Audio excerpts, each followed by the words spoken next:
Let's discuss about the ethnic clashes in the Manipur. Before we are going that, we will see the historical significance and also the geographical and demography of the Manipur, and what is the Manipur culture, and what are the main reasons behind these clashes, and what the state government is doing. These things we will cover. First, we will start with the historical background of the Manipur state. So, initially, before independence, the Manipur is an independent state. It is a British protectorate state. Even if we can go to ancient kingdom status, it was initially a princely state which is ruled by Meitei kings. Now, currently, this Meitei community is also involving in the ethnic clashes. So, it is ruled by the Meitei kings with a history dating back to close to 33 AD, which means that it's a very long history they have. And they became British protectorate in 1891. So, it is not like a British taking over India. It is like acting as a British protectorate. But in 1891, they have Anglo-Manipur War. So it is a war between the Manipur princely state with the British people. In this war, the British people won. Then they have an agreement between the British people and the Manipur princely state. And that agreement came into the force from 1892. According to this agreement, the Manipur should act with the British interests, and whatever the clashes with respect to the British was there, the Manipur has to support it. But if you can come to the Indian independence is happening in 1947, and after that, many of the independent states were there. By that time, Manipur was also independent princely state, which is not part of India. But in 1949, the Manipur king, his name is Maharaja Bodh, he signed an agreement with the government of India. By that time, the advisor to the government of India is VP Menon sir. So there is an agreement between government of India and the princely state of Manipur. The princely state of Manipur is represented by Maharaja Badh. You can note down it, Maharaja Badh, and he signed an agreement with government of India, and he signed an instrument of accession with the government of India. So the Manipur is not state of India by the time of Indian independence, that is 1947. It became part of the Indian state on October 15th, 1949. Even by that time, it is not a full state. It is just considered as third category of the state. So we have a different category of the states when we got independence. Just you can go through that, what are the various categories. Here there is no point to discuss. So it is called as a third category of the state.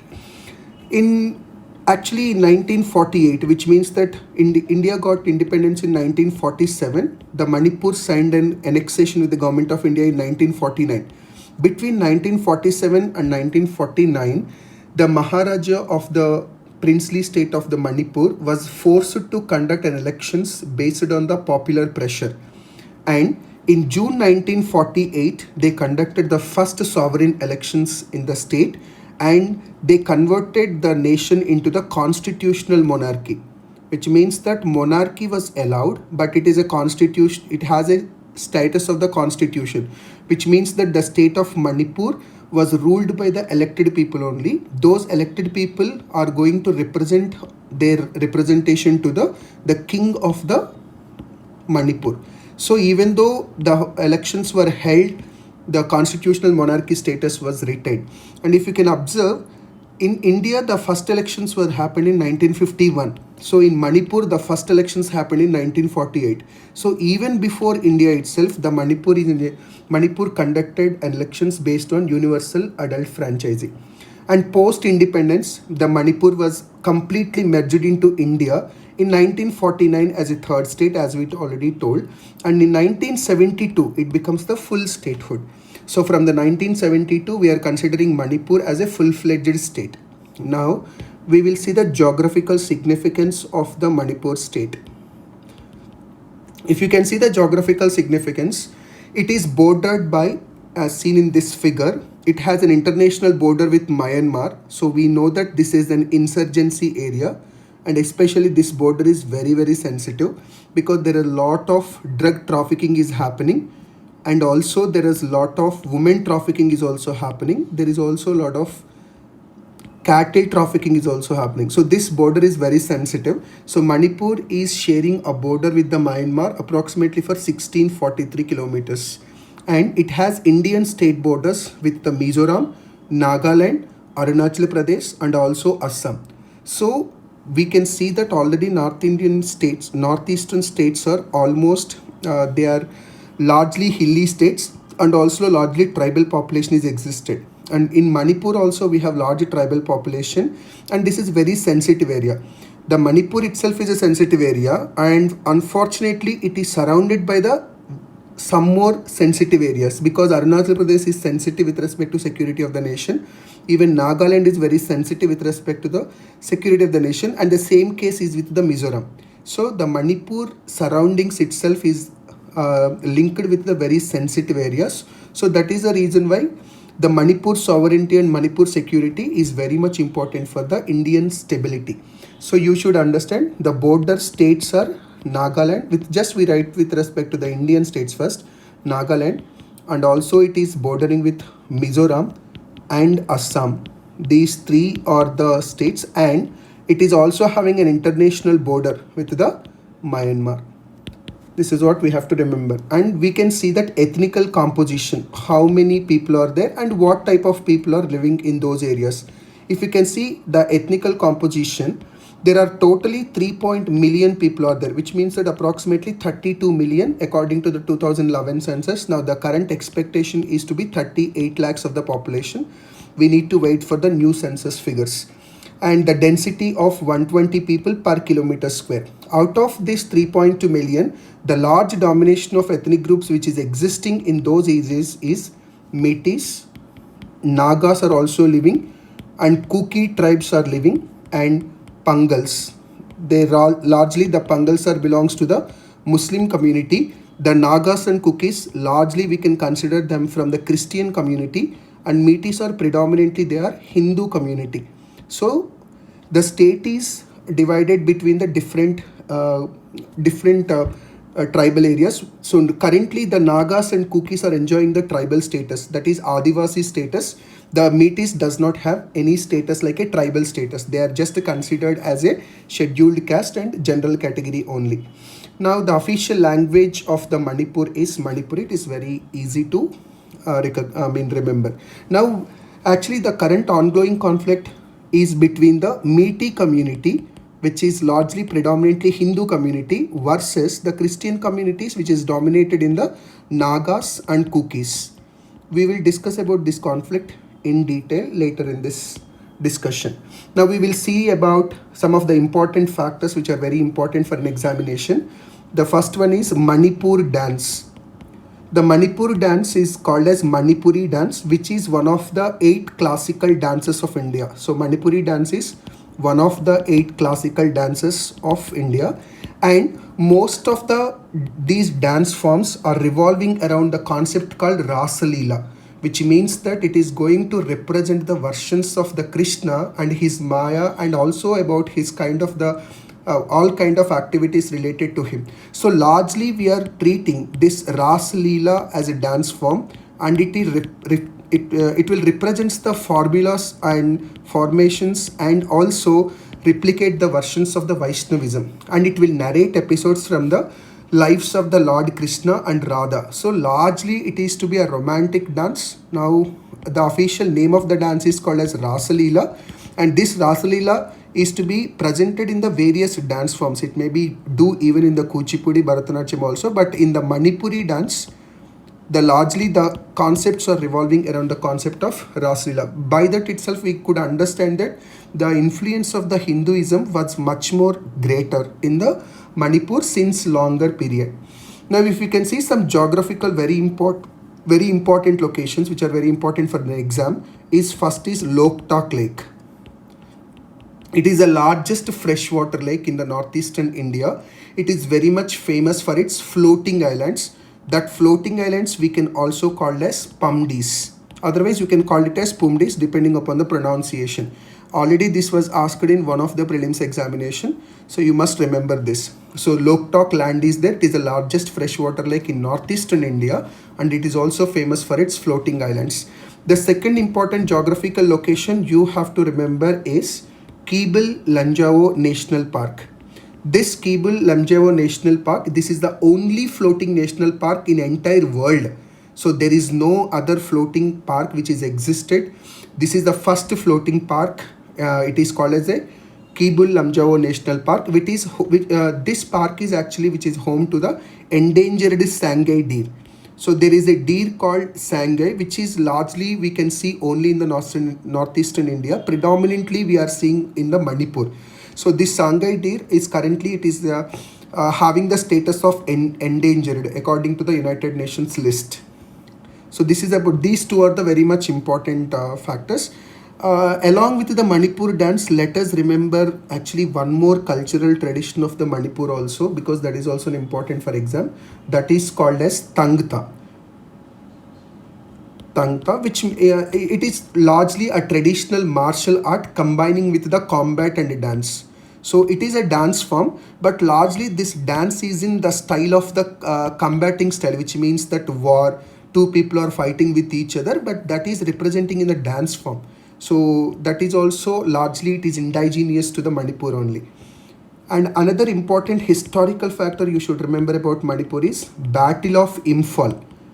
And this Battle of Imphal is a part of World War II. Here it is a very significant battle because it is a decisive battle between the Allied forces and Japanese army. What you should remember is India by the time of the World War, India is in the British hands. So we have Allied forces on one side, we have Japanese army is on the another side in this war. The Japanese army is trying to enter into the Indian territory through Myanmar. This Japanese army supported by Indian National Army, which is led by the Subhash Chandra Bose. The Subhash Chandra Bose, he had an agreement with the Japanese army. They should defeat the British people in that region and they should continue that defeat to the entire India. Then they have to give an opportunity for the Indian National Army to form the government. This is an agreement between Subhash Chandra Bose and Japanese army. But unfortunately, the British-Indian combination has been won against the Japanese army. By that time, Indian National Congress also supported British only, which means that Gandhi, Jawaharlal Nehru, these are all gave maybe not direct support. The indirect support was given to the British people and they won against the Japanese army. Now you may have some confusion that why the Gandhi and Jawaharlal Nehru supported British people but not the Japanese army, which is already supporting by the Subhash Chandra Bose. The concept here is by the time the Japanese army, which is supported by the Russia, and Japan constitution, Russian constitution, if you can see that they are largely predominantly they are ruled by the dictators. At least the British people and USA people, all these people have democracy. Now the Gandhi and Nehru has a confusion to choose between democracy versus dictators. Now the Subhash Chandra Bose believed that only through the violence we are able to get the independence. So that's why he supported Japanese army. But the Gandhi and Nehru believed that non-violence is the only way to achieve the independence. So that's why even though they don't like it, they supported the Allied forces in the World War II because their main aim was to end the war, to not to prolong the war, because which will create further destruction. And in this Battle of Imphal, the Indian combination, which is supported by the Allied forces, has been won. It is recognized as one of the greatest battles of the World War II. It was voted Britain's greatest battle by the British Indian National Army Museum in 2013. So in the entire World War II, they recognized this Battle of Imphal is one of the greatest battle. Now, once again, we will come to the we will discuss about the clear-cut ethnical composition of the Manipur state. If you can see that the total Manipur state is like a football stadium. In the football stadium, what we have a stands and we have a football ground. Now football ground is largely here, it is about the valley of the Imphal. We can call it as Imphal Valley also. Manipur capital is Imphal. So the valley of the capital the valley of the Imphal is in the middle, like a football ground. In the football ground, we have a stadiums, right? We have a stands, right? So you can consider these stands as hills. And in these hills, the Nagas and Kukis and other tribal people are living. So in the middle, which means that in the plain region, the MEITES are dominated community. Around the plain region, we have the so many hills are there. In those hills, actually, these Nagas, Kukis and other tribal people are living.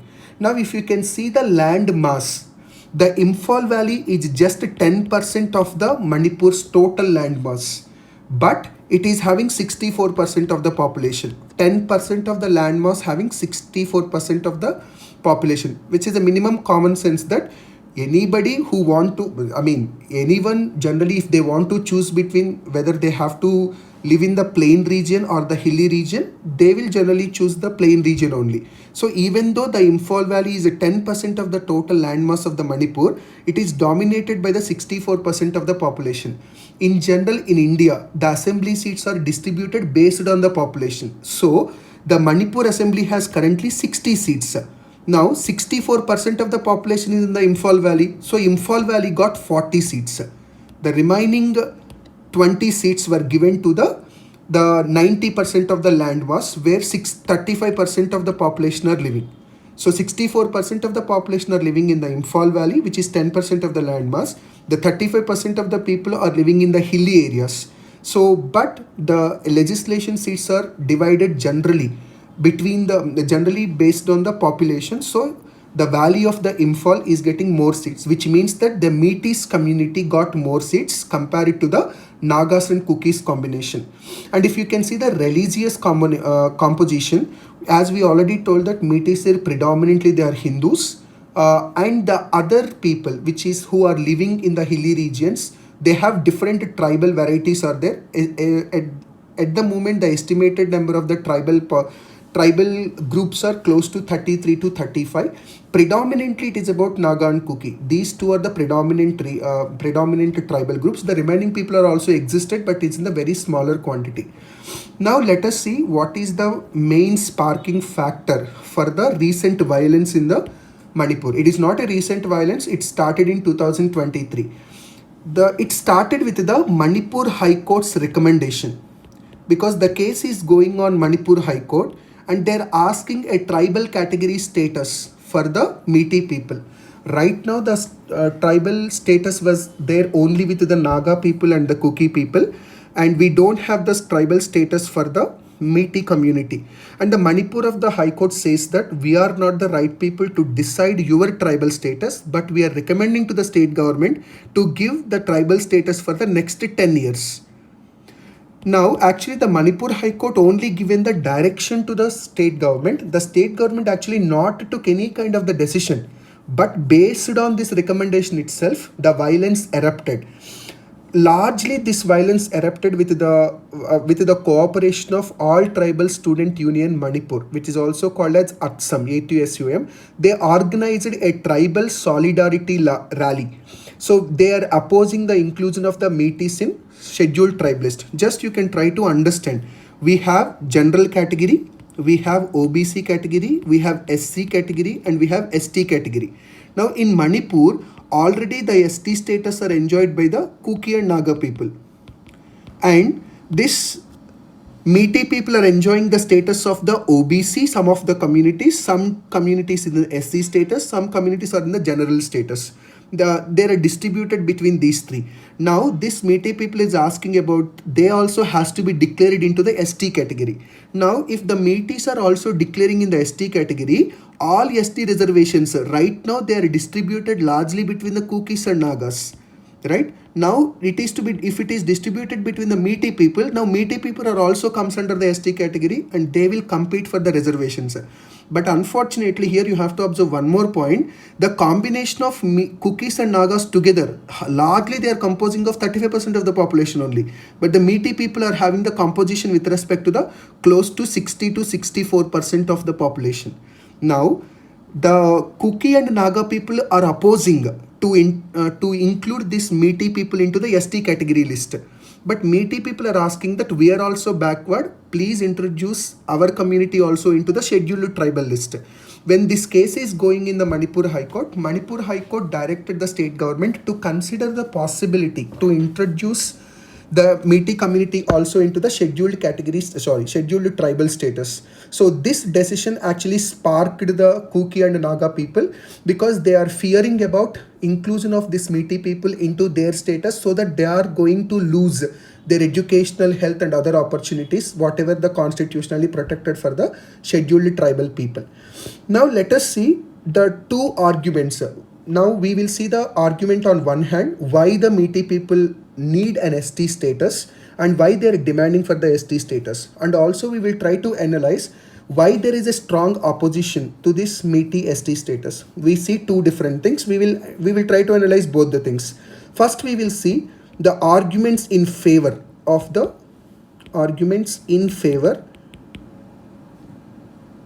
for ST status. Why the Meitei people has to given the ST status? Let us see. The first and foremost important factor is the historical recognition.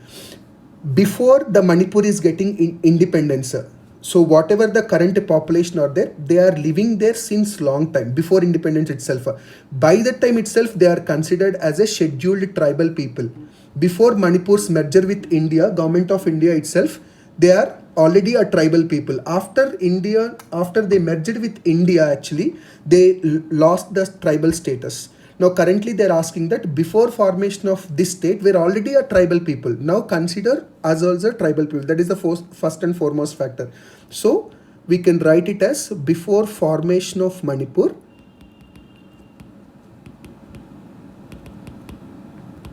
they have the tribal status. This is one of the important factor. The second status they are largely giving is this tribal status is necessary to protect the existing Meitei culture, language and also ancestral lands. See, if you don't have an ST status, generally if you belongs to the general category or OBC category, you don't have enough protections to protect your culture and language. Maybe you have some constitutional safeguards, but if your religion, if your community is recognized as a scheduled tribal community, you are getting the so many constitutional protections compared to the existing protections. So what they're asking was, even though we are in the 64% of the population, largely the culture and language of the Meitei community is in the endanger. So if you give the ST status for us, this culture and language will be protected, because once it is declaring a tribal area, so what will happen? The other people cannot come and settle there. The other people cannot come and buy land there. So some kind of the protections are there if they are declaring as a scheduled tribes. Now they are asking that introduction of scheduled tribal status, they will actually necessary to protect the Meitei culture, and also they are talking about the language, and also they want to protect their ancestral lands. This is what they are telling. The third and important parameter they are quoting was the protection against outsiders. Now you can see the Imphal Valley is in the middle. As I said that, like in the football ground, right? The hilly areas is in the exactly adjacent to the Imphal Valley, like this, as I shown in the figure. Now this valley consisting of the 10%, the remaining valley consisting of the 90%. Now this 90% is already enjoying scheduled tribal status. Then what is that? What does it mean? This 10% of the population cannot go to hilly area. They cannot purchase land. But it is reverse is possible, right? In this 90% of the population, they can come to this 10% land and they can buy a land. Because this 90% of the people who are living in the Kuki and the Naga people, they are only enjoying scheduled status. Now these people does not have a scheduled tribes. Now Meitei people are not allowed to go to Naga and Kuki community, but Naga and Kuki community people are allowed to come to the Meitei areas, and they are eligible to purchase any land. So this type of the difference is not advisable and suggestible. So that is the reason why they are asking that we also need the same constitutional protection, because to some extent actually this logic is correct, because only 10% of the area is under the Meitei community. 90% of the area is under the Kuki and Naga community. So if you can see that logic into the picture, either you have to provide a safeguard in such a way that no tribal people should come to the Meitei area and they should buy a land. At least you have to introduce that provision. Otherwise, you can give the scheduled tribal status to the Meitei community people. So they're also highlighted this one. And one more important factor is they have the large fear of the creation of Nagalim. You know that this name Nagalim means the creation of the new Nagaland state within the Nagaland. Now you know that Manipur is already sharing boundaries with the Nagaland. In the Nagaland, even though it is very small state, there is one more community in the Nagaland. They are asking for the greater Nagalim. According to them, the Nagalim consisting of the several areas, not only from the Nagaland but also from the adjacent states. In that adjacent states, they also have the Manipur region is also there. So they have the fear of creation of the greater Nagaland, so which is again threatening to this community. So these are all the arguments in favor for the ST status. Now we will see that why the Kuki and Naga people are opposing to this status. Now we can see arguments against to it. Arguments against to ST status. Now if you can see, the first and foremost thing is the existing tribal people. They argue that MEITES are already hold a significant advantages in population and governance. Now it is very true. Even though they are having 10% of the land, 65% of the population is already with the Meitei community only, right? 65% of the population. And even out of 60 legislation seats, 40 is already with the Meitei people. Now they're already in domination with respect to the population. They're already in domination with respect to the legislative seats also. Now if these people are also giving the ST status, then what will happen? The entire Manipur will become an ST state. Then the problem here is, then when they want to implement the reservations, for whom they will imply? Because 90% of the population will come under ST bracket only. So there is no point to give the ST status for them. That is the first and foremost argument. The second argument was the cultural preservation. Because as the Meitei community is asking about their cultural preservation, it is almost same with respect to these community people also. Because the culture penetration is very difficult in the hilly area, the culture penetration is easy in the plain area. Now the Meitei community is claiming that our culture is in danger. When they are in the plain region and they are saying that our culture is in danger, what about the hilly area people? In the hilly area, generally the penetration of the culture and progression of the culture is little difficult and different. So they are saying that if they people are arguing about their their culture is in endangered position, then if that is only true with respect to the hilly area people also. The another important factor they are talking about is economic disparity. See, most of the developmental activities in the Manipur, which is happening in the Imphal region, that is a valley region. So most of the hilly areas, they are not getting so much developed projects. But here we have to understand one more logic also. Most of the Manipur is surrounded by the forest. Then if you want to do the activities in the forest region, there needs so many clearances. Not only clearances from the state government. You need a clearances from the, sometimes in the case of National Green Tribunal, sometimes Ministry of the Forest of the central government. There are some authorities are there to give the permissions. But one more thing is, if you are constructing so many things in the forest region, it is an ecological disturbance also. So economic disparity will exist generally in the forest areas, especially in the hilly areas. They are not in a position to develop as much as the plain area. That is the basic logic is there. So but they are saying that already there is a huge economic disparity is there. The Meitei people are rich, the people who are living in the plain areas are rich, and the hilly people are already poor. So there is no point that hilly people will go to plain area and we will buy the land over there. These are all baseless arguments. So there is no reality behind that. This is their argument. The second one is the existing benefits, because currently the MEITES are already enjoying benefits under the scheduled caste category, under the OBC category, also under the OC category. In OC, we have a separate status recently we introduced called as economically weaker section society. All these three existing benefits are equally, not equally, but fairly distributed between the Meitei community, and there is no point to give them an ST status for them. The fourth and foremost important they are highlighting is uneven development. Now they are asking us, please come to our land, please go to Meitei's land. Then observe both lands, which area is so much developed. Obviously the tribal area which is having less development. So already developed people and developed community does not require any scheduled tribal status.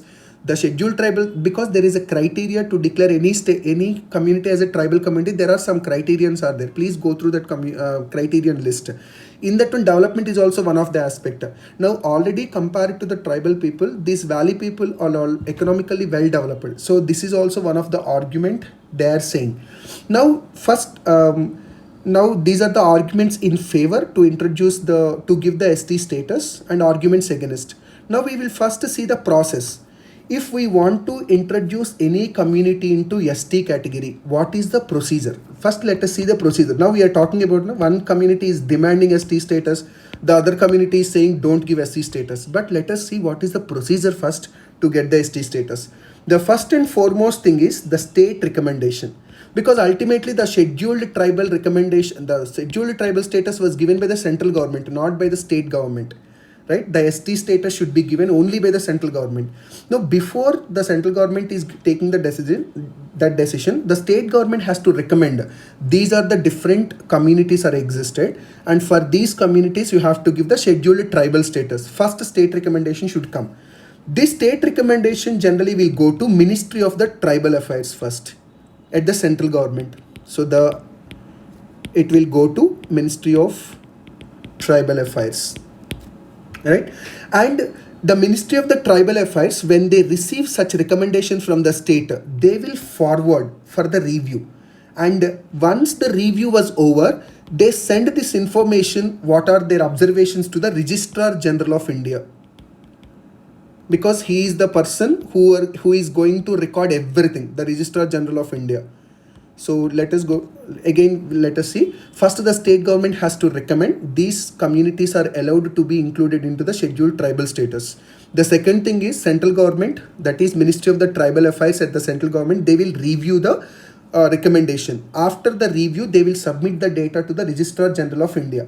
Then they have to submit the same proposal to the National Commission for Scheduled Tribe.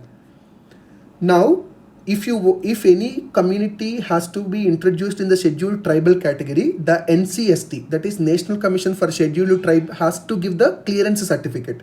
So the NCST has to give the clearance certificate, and after the NCST clearance, the same will go to the Union Cabinet, which is headed by the Prime Minister. Then the Union Cabinet has to discuss about this and they have to accept. Now, once the Union Cabinet is accepted, then they have to introduce bill in the Parliament.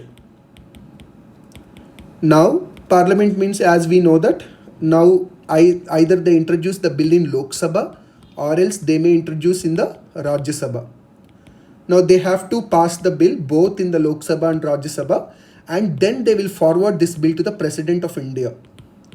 Then the President of India has to sign on that document.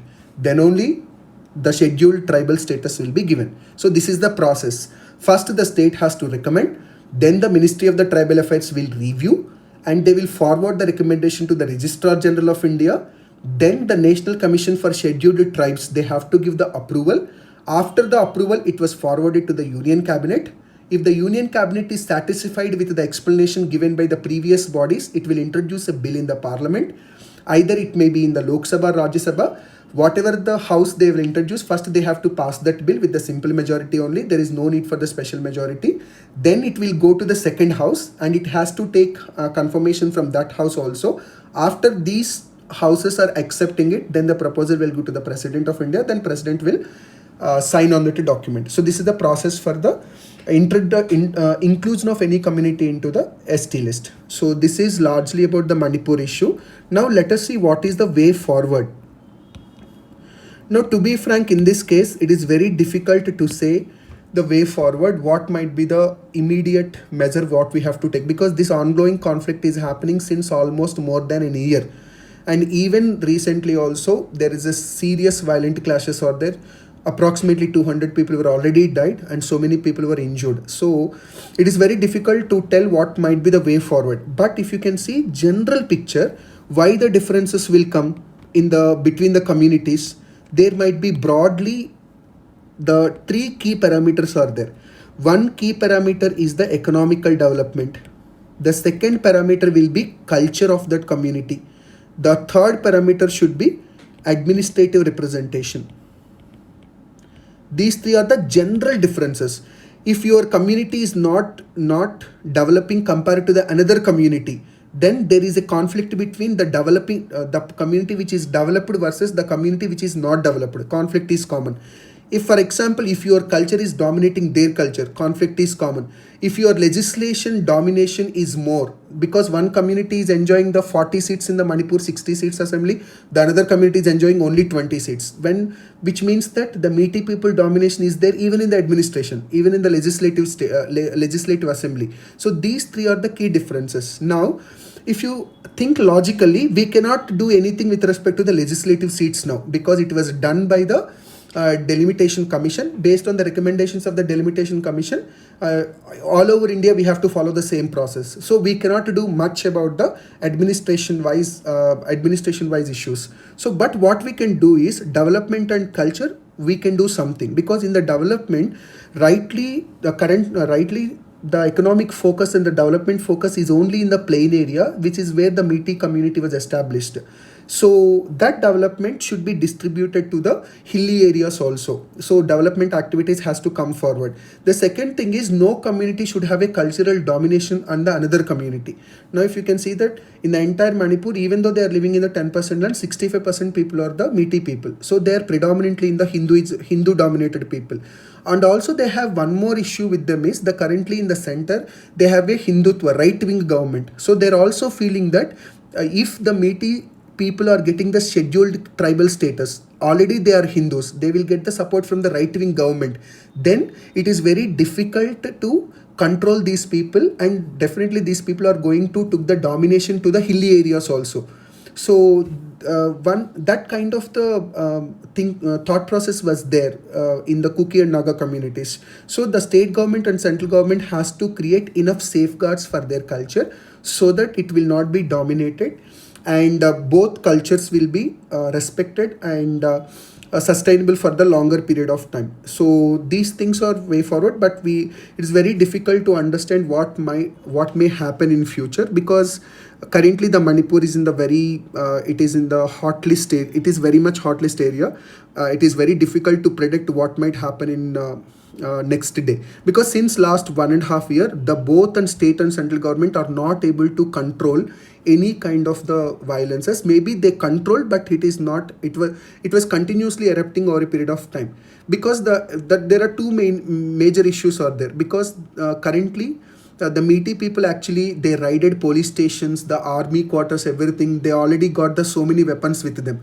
The civilized people itself has the weapons with them. Obviously the administrative machinery has limited possibilities. So that's the reason why the central government also, even though they have the paramilitary and military forces, they're not able to completely go into the area, and they are not able to capture that area, because the valley area is predominantly by the Meitei community people only. So entering into the Meitei community region itself very difficult for the both state and central government forces. So that's it, and we will see the other concept in the next lecture. Thank you.